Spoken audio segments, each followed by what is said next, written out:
സമാധാനമായിട്ട് ഇരുന്ന് കേൾക്കുക. ഞാൻ കുറച്ച് സമയമെടുക്കുള്ളൂ. അപ്പോൾ സന്തോഷമായിട്ട് സമാധാനമായിട്ട്, ഇവിടെയാണ് സമാധാനമുള്ളത്. ദൈവത്തിൻ്റെ മുമ്പിൽ എപ്പോഴും സന്തോഷമായിരിക്കുക. സന്തോഷമായിട്ടിരിക്കാനുള്ള കാരണമുണ്ട്. അതാണ് നമ്മുടെ ദൈവത്തിൻ്റെ മുകളിലുള്ള വിശ്വാസം. ഈശോയിൽ എന്താ വിശ്വാസം? എപ്പോഴും ഞാൻ പറയുന്ന പോലെ നമ്മുടെ ജീവിതത്തിൽ ഇപ്പോൾ നമ്മൾ സങ്കടപ്പെട്ടുകൊണ്ടിരിക്കുന്നതോ ഉത്കണ്ഠയോടെ നമ്മൾ നടക്കുന്ന കാര്യങ്ങളെല്ലാം ഈശോ അറിയാതെ നമ്മളെ ജീവിതത്തിലേക്ക് വരില്ല. ഈശോയ്ക്കെല്ലാം അറിയാം. ഈശോനെ കൊണ്ട് നമ്മളെ പ്രശ്നങ്ങൾക്കെല്ലാം പരിഹാരം സാധ്യമാണ്. അസാധ്യമായത് ഒന്നും തന്നെ ഇല്ല ദൈവത്തിന്. അതാണ് വിശ്വാസം. മൂന്നാമത്തത്, ഇപ്പോൾ ഈശോ അറിഞ്ഞുകൊണ്ട് നമുക്ക് എന്തെങ്കിലും സഹനം തന്നിട്ടുണ്ടെങ്കിൽ അത് നമ്മളെ നന്മയ്ക്കായി ദൈവം മാറ്റും. അതുതന്നെയാണ് സന്തോഷത്തിൻ്റെ കാര്യം. 1 തെസ്സലോണിയ 5:16 ദൈവം എപ്പോഴും പറയണത് എപ്പോഴും സന്തോഷമായിരിക്കുക. എപ്പോഴും സന്തോഷമായിരിക്കുന്നത് തന്നെയാണ് ഈശോയിലുള്ള വിശ്വാസം. അതുമാത്രമല്ല, നമ്മൾ ഇവിടെ വന്നിരിക്കുന്നത് ഉടമ്പടി എടുക്കാൻ വന്നിട്ടുള്ളതും എടുത്തവരെല്ലാം ഈശോയായിട്ട് സ്വകാര്യ ബന്ധമുള്ളവരാണ്. ദൈവമായിട്ട് ബന്ധമുള്ള ജനങ്ങളായമ്മ. അപ്പോൾ അത് എപ്പോഴും സന്തോഷിക്കുക. ഉടമ്പടി എടുത്തുകൊണ്ടും എടുക്കാൻ പോകുന്നത് കൊണ്ടും ഉടമ്പടിയിലായതുകൊണ്ടും നമ്മൾ എപ്പോഴും സന്തോഷമായിരിക്കണം. ദൈവത്തിൻ്റെ സ്വന്തം മക്കളാണ്. നമുക്ക് പിന്നെ നമ്മുടെ ജീവിതത്തിൽ എപ്പോഴും നമുക്ക് ഈ കുറവുകളും പൂർണ്ണതയില്ലാതെ സംഭവിക്കുന്നതിൻ്റെയൊക്കെ കാരണം എല്ലാത്തിനും നമുക്ക് എപ്പോഴും ഒരു പൂർണ്ണത തോന്നിക്കില്ല. സന്തോഷത്തിലായാലും സമാധാനത്തിലായാലും അതേപോലെ ആരോഗ്യത്തിലാണെങ്കിലും നമ്മൾ സാമ്പത്തിക മേഖലയിലാണെങ്കിലും പ്രാർത്ഥന ജീവിതത്തിലാണെങ്കിലും ഇതെല്ലാം നമുക്ക് എപ്പോഴും കുറവുണ്ടാകും. ആ പൂർണ്ണത ദൈവം ആഗ്രഹിക്കുന്നത് മത്തായി 5:48 ദൈവം പൂർണ്ണതയിൽ ഉള്ളതുപോലെ നമ്മളും പൂർണ്ണതയിൽ ജീവിക്കണം. സന്തോഷമാണെങ്കിൽ അത് പൂർണ്ണതയായിരിക്കും, പെർഫെക്റ്റ് ആയിരിക്കണം. B perfect. എപ്പോൾ നോക്കിയാലും നമുക്ക് എന്തെങ്കിലുമൊക്കെ കുറവ്. അത് ആ വിശ്വാസത്തിൻ്റെയും കുറവ് തന്നതിൻ്റെ കാരണം അത് മാർക്ക് 11:24 നോക്കുമ്പോൾ ഈശോ പറയുന്നത്, നീ എന്തെങ്കിലും പ്രാർത്ഥിക്കുമ്പോൾ അത് ലഭിച്ചെന്ന് പറഞ്ഞ് വിശ്വസിക്കുക, നിനക്കത് ലഭിക്കും. പക്ഷെ അതിൻ്റെ കൂടെ ചേർത്ത് അതിലൊരു കണ്ടീഷൻ വെച്ചിട്ടുണ്ട്. നിനക്ക് ആരെങ്കിലായിട്ട് വിഷമമുണ്ടെങ്കിൽ, ക്ഷമിക്കാനുണ്ടെങ്കിൽ അവരെ ക്ഷമിച്ചിട്ട് വേണം നീ പ്രാർത്ഥിക്കാൻ. എന്നാലേ വിശ്വാസം പൂർണ്ണതയിലേക്ക് എത്തുള്ളൂ. ഇതൊരു അനുസരണയാണ്. നമ്മെല്ലാവരും വിശ്വസിക്കും, പക്ഷേ അത് പൂർണ്ണതയിൽ ഉള്ള വിശ്വാസമാണോ ഇല്ല എന്നുള്ളത് അത് ദൈവമാണ് അനലൈസ് ചെയ്യണത്. അത് അപൂർണതയിൽ ഉള്ളതിൻ്റെ കാരണം നമ്മൾ ക്ഷമിക്കാനൊക്കെ ബോധപൂർവം ബാക്കി വയ്ക്കും. ആരെയും ക്ഷമിക്കില്ല. അതുകൊണ്ട് നമ്മൾ എന്ത് പ്രാർത്ഥിച്ചിട്ടും എത്ര പ്രാർത്ഥിച്ചിട്ടും അത് പൂർണ്ണതയിൽ അനുഭവം ലഭിക്കാത്തത്, അത് ശ്രദ്ധിക്കണം. അത് അവബോധമില്ലാത്തതുകൊണ്ടാണ്, ബോധ്യമില്ലാത്തതുകൊണ്ടാണ് നമുക്ക് ക്ഷമിക്കാൻ സാധിക്കാത്തത്. എങ്ങനെയാണ് ക്ഷമിക്കുക? പലവർക്കും ക്ഷമിക്കാൻ അറിയില്ല. എങ്ങനെ ക്ഷമിക്കണമെന്നൊക്കെ ആഗ്രഹമുണ്ട്, പക്ഷേ ക്ഷമിക്കാൻ സാധിക്കില്ല. ഇങ്ങനെ മുറിവായിട്ട് ഇങ്ങനെ ഇരിക്കും. കാണുമ്പോൾ കൂടുതൽ ദേഷ്യവും. ക്ഷമ ചോദിച്ച് പോകാമെന്ന് പറയുമ്പോഴാണ് പലവരും പല സാഹചര്യത്തിൽ നമുക്കറിയാം. ഇന്ന് ഭർത്താവിനോട് ക്ഷമ ചോദിക്കാല്ല, ഭാര്യയോട് ക്ഷമ ചോദിക്കാല്ല, അടുത്തുള്ളവരോട് ക്ഷമ ചോദിക്കാമെന്ന് പറഞ്ഞ് പോകുമ്പോഴാണ് നേരത്തേക്കാളും കൂടുതൽ വിരോധം ഉണ്ടാക്കുക, ദേഷ്യം കൂടുതൽ വരിക. ക്ഷമ ചോദിക്കാൻ പോയിട്ട് കൂടുതൽ ചീത്തയും വിളിച്ചുകൊണ്ട് തിരിച്ചു വരും. Price the Lord. അത് ആ അവബോധം ഇല്ലാത്തതുകൊണ്ടാണ്. അതിൻ്റെ ഞായറാഴ്ച ക്ലാസ്സിൽ ഞാൻ പറഞ്ഞ പോലെ ഒരു ഉദാഹരണം, നമുക്കൊരാൾ ഒരു കാറ് ഗിഫ്റ്റായിട്ട് തന്ന്, ആലോചിച്ചോ, നമുക്കൊരു കാറ് തന്നെന്ന് വെച്ചോ. കാറ് തരുമ്പോൾ നമ്മൾ എന്താ ചെയ്യുക? ഒരു 10-15 ലക്ഷം രൂപയുടെ കാറാണ് നമുക്ക് ഫ്രീ ആയിട്ട് തന്ന്. നിനക്ക് വണ്ടിയില്ലല്ലോ, നീ ശരിക്കും ബുദ്ധിമുട്ടാണെന്ന് പറഞ്ഞാൽ നമ്മളോട് കരുണ തോന്നി. അയാൾ നല്ല സമ്പത്തുള്ളവനാ, അയൽക്കാരനാണ്, നമുക്കൊരു വണ്ടി തന്ന്. ഇല്ല, നമുക്ക് പരിചയമുള്ളതാ, അയൽക്കാരനൊന്നുമില്ല, നമുക്ക് പരിചയമുള്ളതാ, അയാൾക്ക് നമ്മളറിയാം. അപ്പോൾ നമ്മൾ വന്നിട്ട് പറയുക, ഞാൻ കുറച്ച് പേർക്ക് കാറ് കൊടുക്കാമെന്ന് വിചാരിച്ച് നിനക്ക് തരുകയാണ്. നമ്മൾ കാറും ഡ്രൈവ് ചെയ്ത് കുറച്ച് ദിവസം കഴിഞ്ഞ് ഡ്രൈവ് ചെയ്ത് പോകുമ്പോഴത്തേക്കും സിഗ്നലിൽ നമ്മൾ മര്യാദയ്ക്ക് ഓടിച്ചുകൊണ്ടിരിക്കുകയാണ്. വേറൊരു പയ്യൻ വന്നിട്ട് കാറ് ബാക്കിൽ കൊണ്ടുവന്ന് അടിച്ച്, അവൻ റോങ് സൈഡിൽ കൂടി വന്നിട്ട് അടിച്ച്, എന്നിട്ട് നിർത്താതെ അങ്ങോട്ട് പോയി. നിർത്താതെ പോയുമ്പോൾ നമ്മൾ എന്താ ചെയ്യുക? സാധാരണഗതിയിൽ എന്ത് ചെയ്യും? നമ്മൾ കാറടിച്ച് പൊട്ടിച്ചിരിക്കുക, ആ ലൈറ്റൊക്കെ പൊളിച്ച് നമ്മൾ എന്ത് ചെയ്യും? ഒന്നില്ലെങ്കിൽ കാറ് നിർത്തിയിട്ട് വേറെ ബൈക്ക് എടുത്ത്, അല്ലെങ്കിൽ അവനെ പിന്തുടർന്ന് പോയിട്ട് ബാക്കിൽ പോയിട്ട് അവനെ ചീത്ത വിളിക്കുകയോ അടിക്കുകയോ ചെയ്യും. അതാണ് ഈ ദേഷ്യം, ആ മുറിവ് ഹൃദയത്തിലുള്ളത്. പക്ഷേ അമ്മ അവനെ പിന്തുടർന്ന് പോയി, അവനെങ്ങനെ പിടിച്ചു നിർത്തുമ്പോഴത്തേക്കും ഒരാൾ ഓടി വന്ന് എൻ്റെ മകനാണെന്ന് പറഞ്ഞ്, ആ ആളാണ് നിങ്ങൾ നോക്കുമ്പോഴത്തേക്ക് അവനാണ് നിങ്ങൾക്ക് ഈ ഫ്രീ ആയിട്ട് ഈ കാറ് തന്നത്. അപ്പോൾ നിങ്ങൾക്ക് ദേഷ്യം വരുവാ?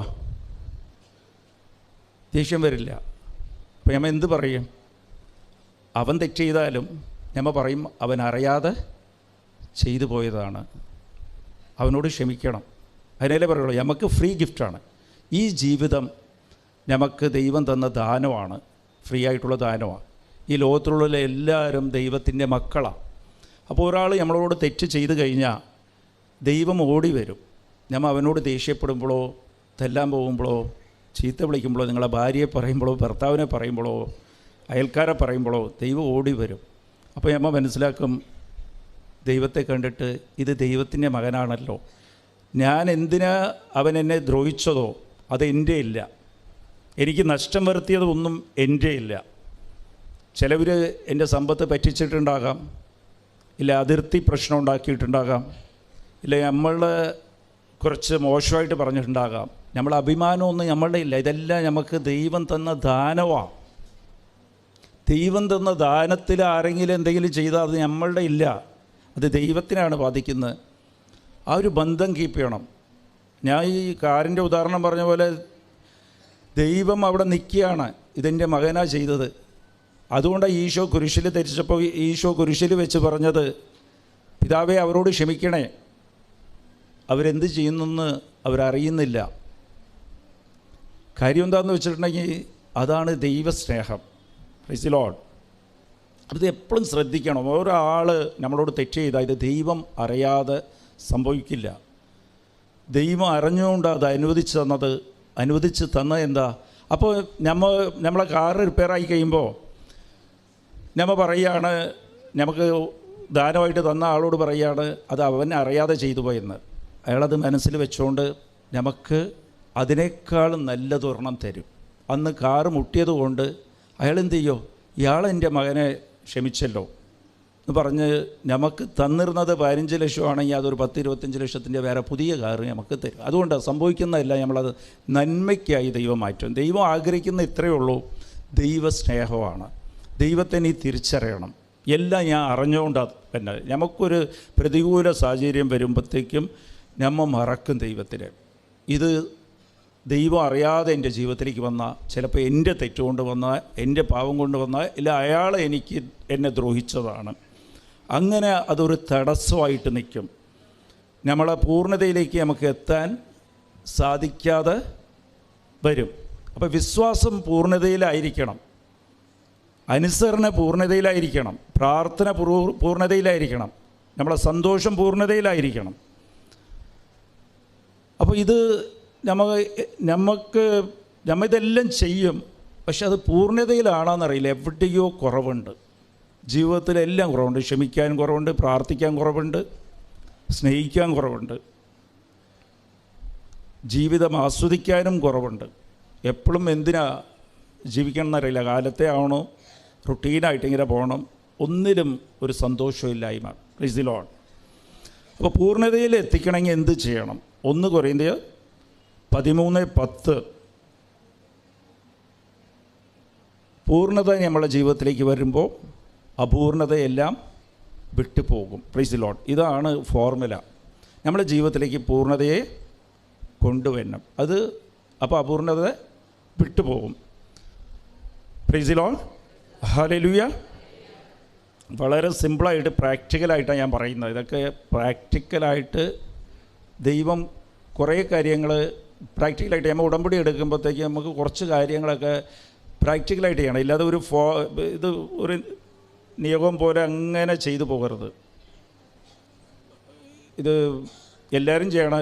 ഈ ചിലവർ മെഴുകുതിരി കത്തിക്കില്ല.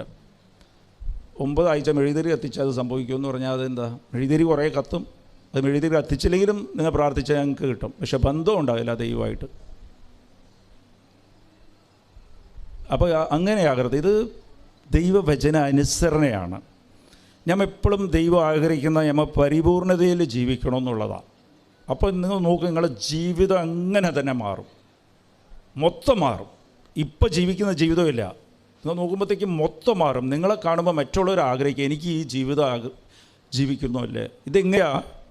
5-ാം അധ്യായം 8-9 5-ാം അധ്യായം 8-9.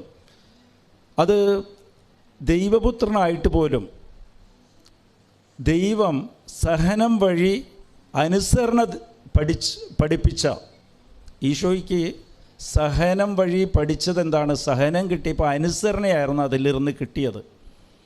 അനുസരണ ഉണ്ടെങ്കിൽ പൂർണ്ണതയിലേക്ക് എത്തും. അതാണ് ഹെബ്രിയ 5:9 പറയണത്.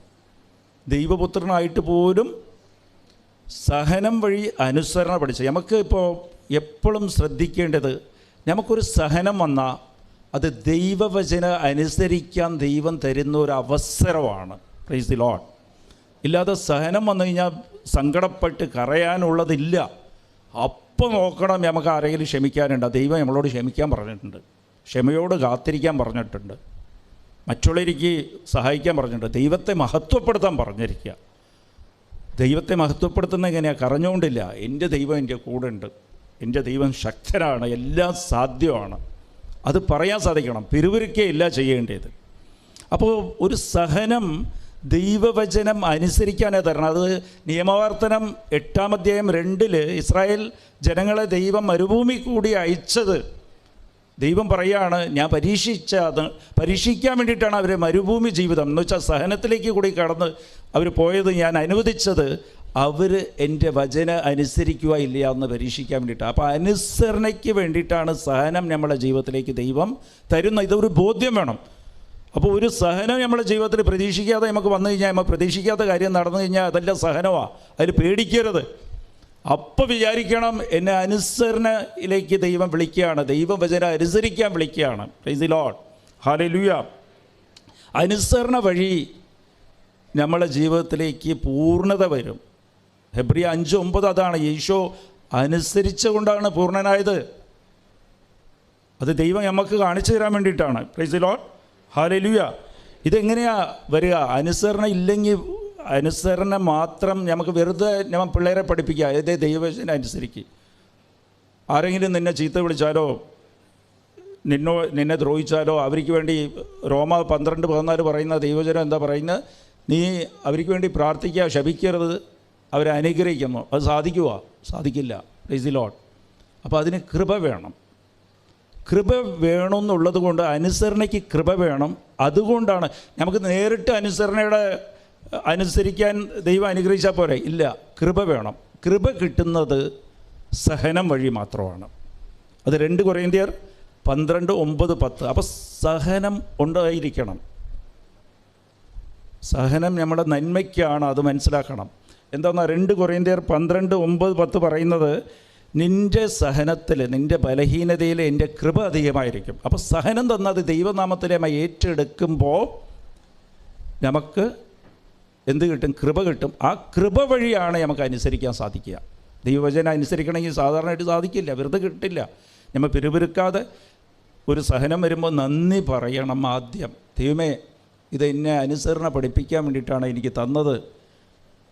ഇത് നീ അറിഞ്ഞുകൊണ്ടാണ് എനിക്ക് വന്നിരിക്കുന്നത്. എന്തു തന്നെ ആയിക്കോട്ടെ, എത്ര വലിയ നഷ്ടമായിക്കോട്ടെ, ഈ ലോകത്തിൽ നിങ്ങൾക്ക് തോന്നാം ഇനി ജീവിക്കാൻ സാധിക്കില്ല, അതുപോലത്തെ ഒരു സാധനമാണ് വന്നിരിക്കണമെങ്കിലും നിങ്ങൾ നന്ദി പറഞ്ഞ് ഏറ്റെടുക്കണം. പിറുപിറുക്കാതെ കാത്തിരിക്കണം. ഇങ്ങനെ കാത്തിരിക്കുമ്പോഴത്തേക്കും കൃപ നിറയും. നിങ്ങളറിയാതെ കൃപ കാണാൻ പറ്റില്ല, നിങ്ങളകത്ത് ദൈവശക്തി നിറയും. കൃപയെന്ന് പറയുന്നത് ദൈവത്തിൻ്റെ ശക്തിയാണ്. അത് നിറയും. അത് നിറഞ്ഞു കഴിയുമ്പോൾ പിന്നെ നിങ്ങൾ ശ്രമിക്കണം, ദൈവവചനം അനുസരിക്കാൻ ശ്രമിക്കണം. ദൈവവചനം അനുസരിക്കുമ്പോൾ അപ്പം നിങ്ങളുടെ ജീവിതത്തിലേക്ക് എന്ത് സംഭവിക്കും? നിങ്ങളുടെ ജീവിതത്തിലേക്ക് പൂർണ്ണത വരും. പൂർണ്ണത ആരാ? ഈശോ തന്നെ വരും. അതാണ് ഈശോ പറയണത്. യോഹന്നാൻ 14:23 പറയണത്, 14:23 എൻ്റെ വചനം അനുസരിക്കുന്നവർ എന്നെ സ്നേഹിക്കും, എന്നെ സ്നേഹിക്കുന്നവരിൽ ഞാനും എൻ്റെ പിതാവും വന്ന് വസിക്കും. Price the Lord. അപ്പോൾ ദൈവവചന അനുസരണ ദൈവസ്നേഹമാണ്. ദൈവവചനം അനുസരിക്കുമ്പോൾ പിതാവ് പുത്രനും വന്ന് ഈശോയും വന്ന് നമ്മളിൽ വസിക്കും. വസിക്കുമ്പോൾ പൂർണ്ണതയാണ് വസിക്കുന്നത്. ദൈവമാണ് പൂർണ്ണത. Perfect is God. 5:48 പറയണത്, മത്തായി 5:48 പറയണത്. അപ്പോൾ ദൈവം വസിക്കുമ്പോൾ അത് 1 കൊരിന്ത്യർ 13:10 അവിടെ സംഭവിക്കും. അപൂർണത എല്ലാം വിട്ടുപോകും. നിങ്ങളുടെ ജീവിതത്തിൽ നോക്കുമ്പോഴത്തേക്കും ചെറിയ ചെറിയ കടങ്ങൾ, വലിയ കടങ്ങൾ, അതെല്ലാം പതുക്കെ പതുക്കെ വിടും. അതാണ് ഉടമ്പടി. ദൈവം വന്ന് വസിക്കണം, നമ്മളേക്ക് വസിക്കണം. അതിന് ഈ മെത്തേഡാണ്, അനുസരണയാണ്. ദൈവവചനം അവൻ പറയുന്നത് ചെയ്യുക എന്ന് പറയണത് ദൈവവചനം അനുസരിക്കാനാണ്. അതിന് സഹനത്തെ ഏറ്റെടുക്കണം, എന്നിട്ട് ദൈവവചനം അനുസരിക്കാൻ ശ്രമിക്കണം. അപ്പോൾ എങ്ങനെയാണെന്ന് വെച്ചാൽ ദൈവം നമ്മളിലേക്ക് വസിക്കുമ്പോൾ അപൂർണതയെല്ലാം വിട്ടുപോകും. കുട്ടികളുടെ രോഗം വിട്ടുപോകും, നിങ്ങളുടെ ജീവിതത്തിലുള്ള കുറവുകളെല്ലാം വിട്ടുപോകും. പ്രാർത്ഥിക്കാൻ സാധിക്കും. ഇപ്പം നമ്മൾ ഉടമ്പടി എടുത്തിട്ടും പ്രാർത്ഥിക്കാൻ സാധിക്കാത്തത് ഇതുകൊണ്ടാണ്, ക്ഷമിക്കാൻ സാധിക്കാത്തത് ബോധ്യമില്ലാത്തതുകൊണ്ടാണ്. ആ സഹനം, അവർ തന്ന സഹനത്തെ നമുക്ക് ഏറ്റെടുക്കാൻ വയ്യ. ആ ഏറ്റെടുക്കണമെങ്കിൽ നിനക്കൊരു ബോധ്യം ഉണ്ടാകണം, ഇത് ദൈവം അറിഞ്ഞുകൊണ്ടാണ് നിനക്ക് സംഭവിച്ചിരിക്കണം. ദൈവം അറിയാതെ ഒരാൾക്ക് നിന്നെ തൊടാൻ സാധിക്കില്ല, നിന്നെ നോക്കാൻ സാധിക്കില്ല, നിനക്കെതിരെ നാവ് പൊങ്ങില്ല. ദൈവം അനുവദിച്ച് തന്നതുകൊണ്ട് മാത്രമാണ് ഇതെല്ലാം സംഭവിക്കുന്നത്. നമുക്ക് മുറിവുകളുണ്ടാവും. നമ്മളെ ഭാര്യ ഇങ്ങനെ പറഞ്ഞല്ലോ, ഭർത്താവ് ഇങ്ങനെ പറഞ്ഞല്ലോ, നമ്മളോട് അമ്മ ഇങ്ങനെ ചെയ്തല്ലോ, അമ്മായിയമ്മ ഇങ്ങനെ ചെയ്തല്ലോ എന്ന്. അവരുടെ നാവ് പൊങ്ങില്ല ഈശോ അനുവദിക്കാതെ. Price the Lord. ഈശോ അനുവദിക്കുന്നത് നിന്നെ പൂർണ്ണതയിലേക്ക് എത്തിക്കാൻ വേണ്ടിയിട്ടാണ്. അത് നീ മനസ്സിലാക്കണം. അതാണ് ദൈവസ്നേഹം.